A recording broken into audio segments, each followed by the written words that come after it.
করেছে।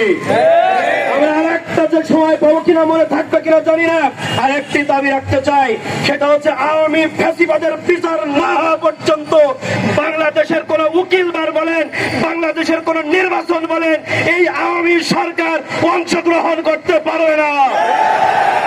15 বছরে ফ্যাসিস্ট পতিত শেখ হাসিনা সরকার সারা বাংলাদেশকে একটি কারাগারে রূপান্তরিত করেছিল এবং যে 5 আগস্টের পরবর্তী সময়ে আমাদের যে আকাঙ্ক্ষা ছিল সকল মতের সকল ধর্মের মানুষ আমরা একই সাথে এবং ঐক্যবদ্ধভাবে থাকবো, কিন্তু আমরা কিন্তু সেটা প্রমাণও দেখিয়েছি। কিন্তু প্রায় 3 মাস পরবর্তী সময়েও তারা তাদের যে অতীত যে খায়েশ বাংলাদেশকে যে গণরাজ্যে পরিণত করার চেষ্টা, বাংলাদেশকে যে হায়দ্রাবাদের যে পরিণত করার চেষ্টা, তারা সেই নীল নকশা থেকে সরে আসেনি। আপনারা জানেন যে জুলাই অভ্যুত্থানে সারা বাংলাদেশের ছাত্র সমাজ, ছাত্র দল, ইসলামী শাসনদল তালাবায়ে এবং বাংলাদেশে প্রত্যেকটা জায়গায় ঐক্যবদ্ধভাবে লড়াই করেছিল।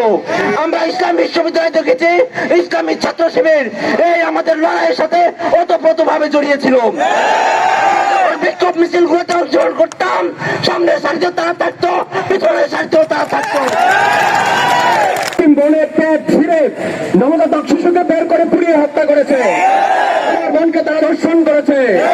এই সংগঠনটি সারা বিশ্বের বিভিন্ন দেশে কার্যক্রম পরিচালনা করতে চাইলেও করতে পারেনি, বিভিন্ন দেশ তাদের কার্যক্রম নিষিদ্ধ করেছে। সন্ত্রাসী কার্যক্রম পরিচালনা করবার জন্যই সারা বিশ্বে তাদেরকে নিষিদ্ধ করা হয়েছে। আমরা দেখতে পাচ্ছি ইন্ডিয়ার মতো বাংলাদেশেও আমার ভাই আলিফকে হত্যা করেছে।